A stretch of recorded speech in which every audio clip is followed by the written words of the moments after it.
In August 2010, Pittsburgh native and 18-year-old up-and-comer Mac Miller had been on the grind for a few years when he planned his upcoming project, Kids, a backronym for Kickin' Incredibly Dope, as a free download from online distribution platform DATPiff.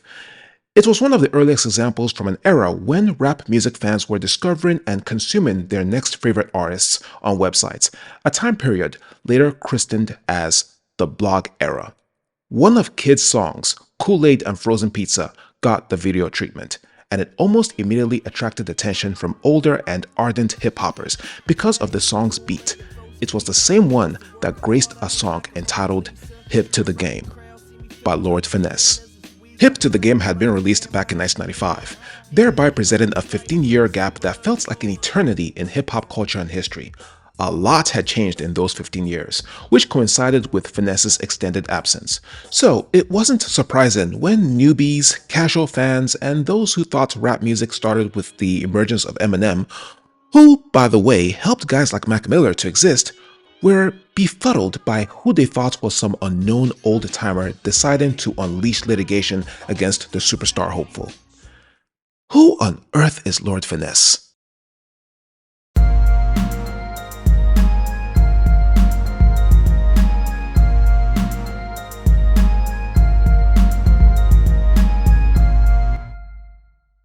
Hip to the Game was supposed to be the beginning of Lord Finesse's third time's the charm shot.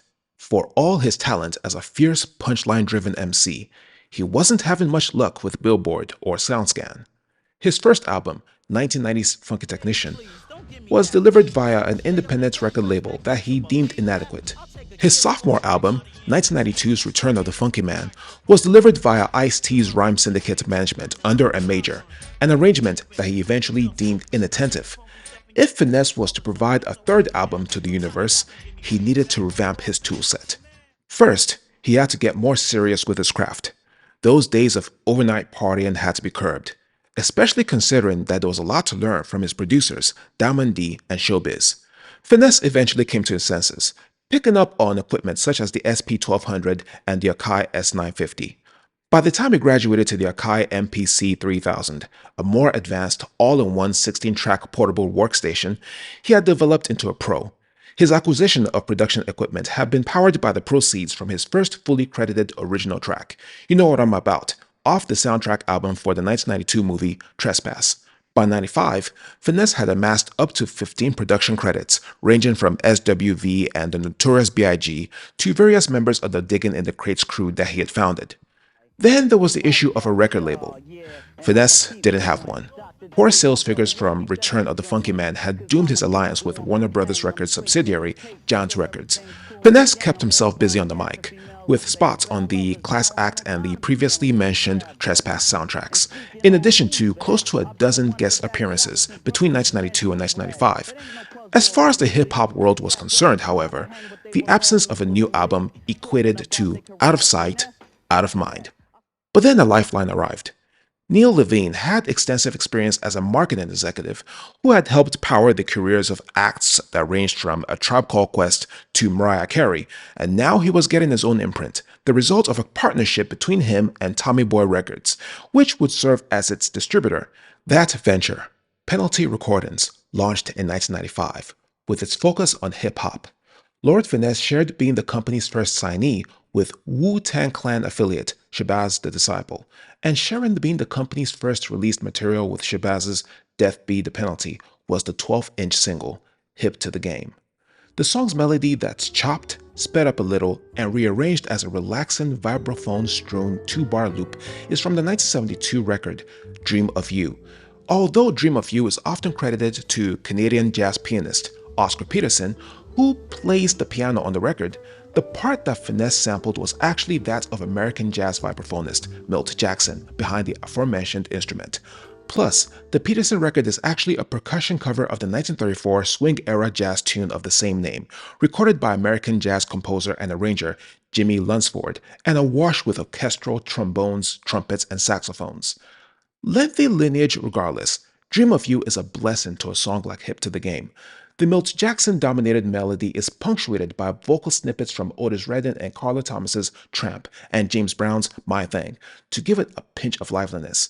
Add Finesse's crisp, thumping drums and a hook underscored by a call and response echo from a female vocalist, and you have a track that beautifully transports lyrics from a man unfazed by changing standards and changing times, despite his lengthy absence. Word life, I'm not a new figure. They say good things come to those who wait. I'm overdue. People wonder would I rock again? Rap without finesse is like life without oxygen. Hip to the Game was supposed to be the precursor to an EP, tentatively to be released in late '95. Instead, that record, The Awakening, appeared in stores on February 20th, 1996, as an LP and Finesse's third studio album. That development from an EP to an LP could possibly be credited to an electronic press kit from Tommy Boy Records that had DITC members and industry friends pay homage to Finesse. There are interludes on The Awakening that further that purpose. Doo-Wop, aka The Bounce Master, MC Light, Akinyele, Kid Capri, and DITC comrades OC and Showbiz appear on a variance of instrumentals produced by the Lord himself. Indeed, the interludes are close to matching the number of songs, 7 to 8 respectively. There's even an interlude, the one of Doo-Wop, that immediately follows the album's intro, the sermon, in which Lord Finesse and his character, Grandpa Finesse, seemingly converge to incarnate as a preacher in a church to explain to the congregation the theme of this specific project. It's going to be a great awakening, in his words. Especially for those going around worshiping these fake people, all these imitation lords. By the way, Lords of the Underground, he's referring to you. If Lord Finesse was making a comeback with several slots of adulation to burnish his legend, he ran the risk of ruining it with tracks that best amount to filler. Any of the 12 inches or tracks he dropped around 93 or 94, such as Pull Your Card or Shorty's Caught Up in the System, or Skits for short, could have been in consideration for inclusion since they were stylistically in line with the project. Otherwise, strip the mostly needless interludes away and you have what could have been one of the strongest EPs ever released in rap music history. The first proper song is True and Living, showing up with Finesse's patented boasting style. Piles of punchlines delivered with compounded rhyming. The lyrics are served over chopped drum beats from Little Feat's Fool Yourself, with a bass line and pulsating snippets of Donald Byrd's Perpetual Love layered over it. Making your day, I got some for your whole year. I don't know why these crews be frontin'. Make I have 3 U-Haul trucks and still won't be moving nothing. It's a whole new type of dick in here. The soul and funk records of previous years have given way to mostly jazz ones. Lord Finesse's sound beds suggest a substantial growth in his production technique. He's not content with simply looping samples, but chopping and rearranging them, as well as adjusting their tempos to come up with comparatively fresher creations than that of a lot of his peers. The end result is a darkness-fused aesthetic that aligns with the albums that DITC members have put out in '94 and '95. It's a tall order to best hip to the game, but a few tracks come close. They looking for the next gimmick, you know? Right. They ain't looking for that conscious, that real underground, gritty, real conscious stuff. They looking for that pop. Chief among them is No Gimmicks, which originally appeared as Hip's B-side. The plump repurposing of drums from Winder Cave Frog's Cool Hand Stanley, married to echoing horns from Blood, Sweat and Tears' Symphony for the Devil, Sympathy for the Devil, creates the atmosphere of an urban giant stomping through a darkened concrete jungle. In the 90s, few MCs could match the uncompromising nature of Finesse and KRS-One, and they're not afraid to verbally demonstrate their staunch defiance of diluting art for the sole sake of commerce. I'm not like those other rappers talking about the caps they peel. Punk, I battle MCs for real. The record deal when you stealing the hip-hop in with your country. Sound like you're still picking cotton. I never sell out. What? You heard right? I never cross over. Word life. Actual facts. The bonus track on the CD and vinyl versions of The Awakening is an enjoyably animous East Coast stomp, mainly constructed from David Axelrod's The Smile. For this track, Finesse recruited the substantial contributions of brand Nubian alums Grand Puba and Sadat X, as well as fellow two-way artist Large Professor, who was preparing for his album to drop that year. And finally, there's Flip the Style, which primarily rides on the tingling notes of Johnny Robinson's Green Green Grass of Home and has Lord Finesse by his lonesome with his usual punchlines, the beat intermittently pausing for heightened emotional effect. Elsewhere, The Awakening is still solid, if not awfully remarkable. Brainstorm PSK is inexplicably dubbed No Gimmicks Remix. It barely shares any thematic elements with the original and would have been okay without the parenthesized title since it's merely Finesse, KRS-One, and OC freestyling within the maze of a gloomy beat. Similarly, Speak Your Piece is merely an opportunity for guests Diamond D and AG, the latter is the only guy who rhymed on all of Finesse's studio albums, to strut their lyrical stuff over a plodding, horn-splattered soundscape. And Food for Thought is the obligatory social commentary piece about a young man who succumbed to hood pressure by going illegal, only to meet a violent fate because of it. Ho-hum. And it wasn't like Lord Finesse's main area of expertise, formerly reliable at any given time, was now without blemish. Years of dedication to the production side of his craft had conversely dulled his pen. The snappiness, the wit, and even the technical ability had diminished to the extent that the rudimentary figure of speech would occasionally slip in, an embarrassment to an MC of Finesse's caliber. He was wet like fireman. He was packing more iron than vitamins. Plus, it was 1996. Not 1990. Eager wordsmiths were now a dime a dozen in the East Coast and beyond, and one of them threatened his supremacy. Lamont Coleman, better known as Big L, was a 16-year-old kid from Harlem when he met Finesse in a record shop in the former's neighborhood. 2 years later, Big L was rhyming alongside his mentor on 2 tracks, Yes You May Remix and You Know What I'm About. Big L was Lord Finesse on steroids. He was slicker. I had beef with the named Randolph. Now he's in a casket dressed up with his hands crossed. More sophisticated. Ducks and they cruise up, make them get a juice up. For those who refuse, I squeeze the ooze and light them fools up. And went further and hit harder. I'll bend a rapper like a fender. I'm slender, but far from tender. Kill niggas like a clan member. Next to L, Lord Finesse sounded coerced and lethargic. Yes You May Remix skipped Return of the Funky Man to become a B-side on the Party Over Here 12-inch, and the You Know What I'm About version that ended up on the Trespass soundtrack samples Scooby-Doo music and only has the funky technician on it. According to Finesse, the aforementioned songs weren't released as intended because the bigwigs at Warner, who lorded over his then label, Giant, weren't eager to support in any way an artist not signed to them. But AG and Percy P, with prominent presence on Return of the Funky Man, weren't Warner artists either. L's absence from Finesse's material, weirdly enough, is evidence of his enviable potency as a top-flight MC and possible hip-hop star. And since Finesse's current record label, Penalty, was distributed by a company of which Warner happened to own a 50% stake, it's possible that Warner's involvement prevented Big L from appearing as a guest rapper on The Awakening too. Which is a shame because The Awakening could have done with some oral spark. The guests delivered their verses with their expected levels of ability, and even as AG shows up, the novelty of sparring with Lord Finesse is all but gone. In addition, there is this make or break aura that permeates parts of The Awakening, evidenced by lyrics that assert that not only is Finesse not falling off, but also that he will continue to reign forever as an essential participant in hip-hop.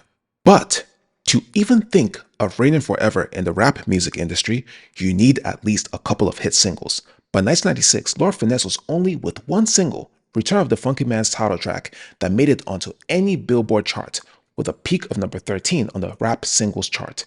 So it isn't surprising that the single that followed Hip to the Game was Game Plan, which is easily the most concessionary song Finesse ever created. The jazz organ of San Juan Sunset by Brazilian jazz enthusiast Yumir Deodato, which more famously would be used for Lupe Fiasco's Paris, Tokyo off his 2007 sophomore set, The Cool, provides a smooth, common balance to the hard-hitting drums. The atmosphere is ideal for Finesse and another of his protégés, Femc Marquita Ferguson, better known as Marquis and who also appears on Speak Your Piece, to exchange rhymes in a fashion similar to what Positive K had done with himself in the top 20 pop hit I Got a Man about 4 years earlier. It's Finesse kicking game to a fly honey who's playing hard to get, and there is a female background vocalist singing in the hook's background. Well, that's new. What did he say in No Gimmicks again? Check it out. Come on, here's your chance to swing with some ill motherfuckers. We don't dance or sing. Okay, at least he isn't singing. As playful and soothing as Game Plan is, one can't help but think that this record never gets done if Lord Finesse had been a better record seller. But this is album number 3, Make or Break. 3 strikes, you're out. And while Finesse doesn't strike out with Game Plan, thanks to his silver tongue, the chemistry he has with Marquis, and his splendid production, some of his metaphors, for the first time, sound borderline corny. Ultimately, as a professional recording artist, whether mainstream or underground, one has to make concessions to stay afloat, let alone swim. And that's why Lord Finesse is in church in the intro, demanding the congregation to donate as much as they can, as though to prove to the music industry that his stance on his definition of true hip-hop music is not in vain. Need a platinum out. Got to reach. Not 100, not 50 die. Please gold and better. Please gold and better. Please gold and better. Please gold and better. The Awakening was the best performing of all Lord Finesse studio albums. It peaked at number 36 on the Billboard Top R&B and Hip Hop Albums chart. Hip to the Game peaked at number 36 on the Hot Rap Singles chart. Actual Facts followed it at number 37. Both singles also made appearances on the Dance Music and Maxi Singles chart. But it wasn't enough. There would be no lofty Billboard 200 entry, no I Got a Man top of crossover success, and no gold or better for Lord Finesse. And as the 1990s drew to a close, it admittedly became harder for him to stay motivated. First came the passing of his grandmother, who had raised him and had practically started his career by giving him the money needed to produce his demo. Then, 5 months later, there was the murder of Big L on February 15, 1999, a tragic occurrence for a guy who, despite his debut album 1995's Lifestyles of the Poor and Dangerous, massively underselling, became resurgent with his radio freestyles, the popularity of his Ebonics single, and the promise of an alliance with Jay-Z and Damon Dash's Rockefeller Records. And finally, there was Lord Finesse's record label, Penalty Recordings. It was having a hard time scoring hits and hit artists. It wasn't just Finesse and Shabazz. Albums from Folsom, Blackjack, 187 Fac, DFC without MC Breed, Capone and Noriega, Crooked Letters, which sprang forth David Banner, and Skullduggery also failed to ignite the charts, even as some of them enjoyed some critical acclaim. Penalty would catch a break with one half of Capone and Noriega, the Noriega half, or Nori, who scored the top 40 pop hits with the Neptunes-produced Super Thug, saw his 1998 debut album go gold, and featured on hits by others that included Big Pun and Cameron. But when Nori's sophomore album the following year couldn't even move half the units the first one did, Tommy Boy Records had had enough of Penalty being in the red, and they were justified in pulling out the red card. Into Penalty's headquarters, Tommy Boy personnel swept on September 15, 1999, to wipe out 3/4 of the label staff and take over its affairs. Lord Finesse lingered on wax for one more album, that of his crew, DITC, which had its long overdue self-titled LP issued by Tommy Boy 5 months after its takeover of Penalty. Finesse would never be affiliated with the majors again, and his rap career would never be the same. If he wasn't going to end up among the top 50 MCs of all time, at least he stood a better chance being a top 50 producer. Around the time The Awakening came out, he was already being better acknowledged as a producer than rapper anyway, thanks to the obvious credit for the unforgettable outro of the Notorious B.I.G.'s best-selling 1994 debut, Ready to Die. And his growing prominence in that profession was confirmed by a limited edition instrumental vinyl version of The Awakening, definitely instrumental, something never previously made available for his other 2 albums. By the end of the 90s, Finesse stood out, again, for the only track on Dr. Dre's 2001 album that was not credited to Dre or Melman. And 2 decades removed from his heyday, Lord Finesse was after a whole different type of credit. In the late 80s and early 90s, rap artists such as De La Soul, Eric B. and Rakim, the Beastie Boys, and Biz Markie were sued for copyright infringements, and in the aftermath of such legal battles, intellectual property laws and sampling fees were ironed out. Mixtapes consequently became the preferred conduit for reducing the likelihood of ending up in court or being entangled in paperwork.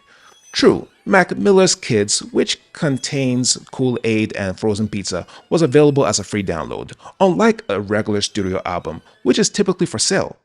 Plus, Lord Finesse was given production credit on the mixtape. But Mac Miller was presumably making loot off ad revenue from the video, which had racked up over 20 million views on YouTube by 2012.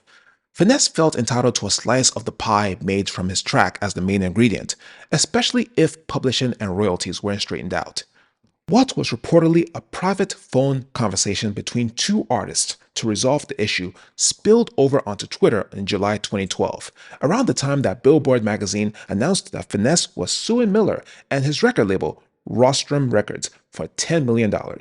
Both Lion and Pup jawed and roared at each other, the former frustrated that discourse was not centered around his entire beat being jacked for what turned out to be a fruitful project, and the latter frustrated that his homage to a 90s legend was being slandered.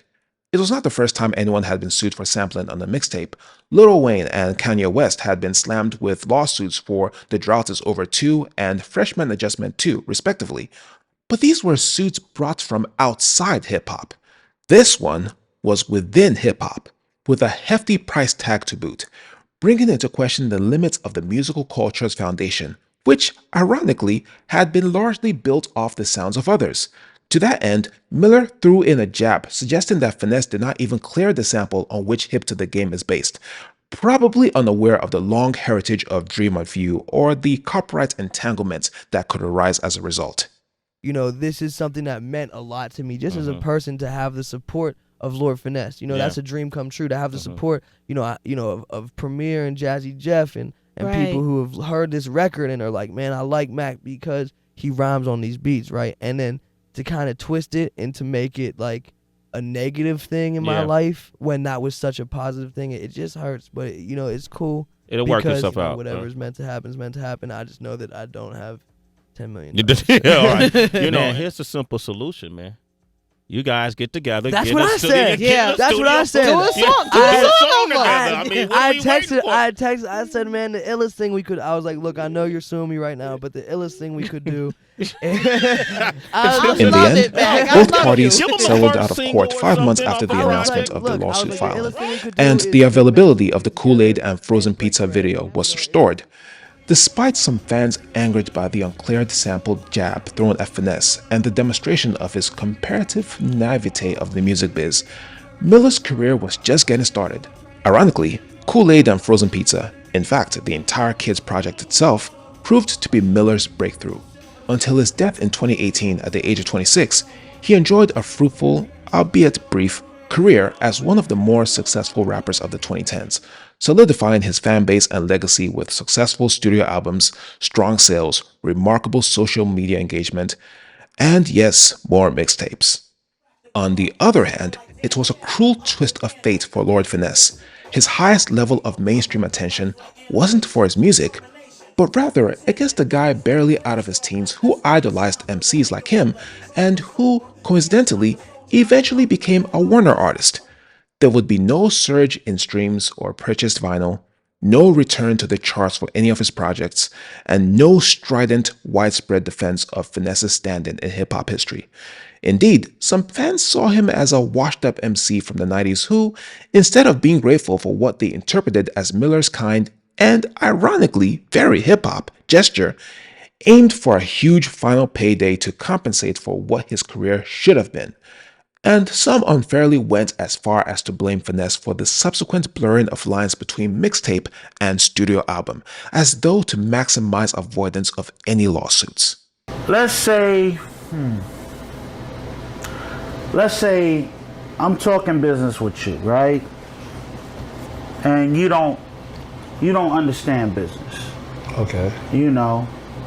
So I go to your label and kind of correct things, with that song.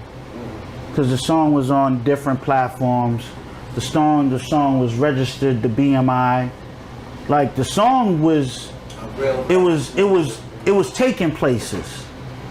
And all I tried to do was straighten the situation out. And the people I see what you're saying. The people I went to made it worse. And then that lawsuit came about. So nobody knows what went on that took that lawsuit to that The problem point. is, it wouldn't have got that far if it would have been handled correctly. And you tried to handle it, and I knew that. And then they tried to make it, and they made it worse, right? Because we going through something, and you trying to tarnish me. Oh, Mac Miller? No, I wouldn't say Mac, but the story they putting out there, and they publicly pushing it so hard, and they doing it to break me. Where you doing it to make people feel a certain way about me, which made me more mad. I respect that. Like if now we could really go all the way now.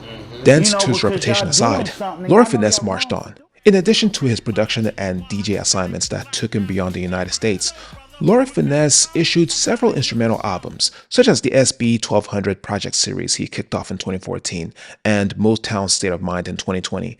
There are even compilations of his B-sides, remixes, and previously unreleased material. But a fresh studio album, primarily focused on his rapping talent, never materialized. Ironically, Finesse once remarked that The Awakening is his best or favorite album.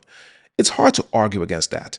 More so than any project before it, The Awakening finds him in a relatively conducive environment to unleash the full scope of his artistry, from the music itself to even the music videos.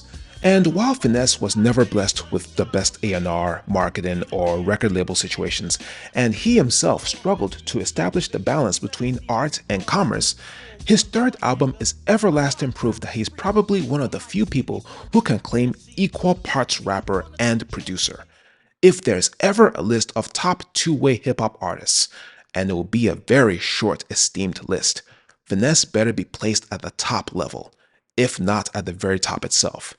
And The Awakening comes the closest to encapsulating that rare talent. Now you know who on earth Lord Finesse is.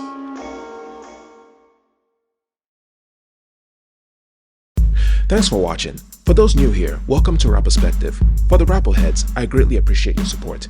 Don't forget to like, comment on, and share this video, and make sure you subscribe to the channel. And I encourage everyone to watch, like, comment on, and share other videos on here. See you in the next video.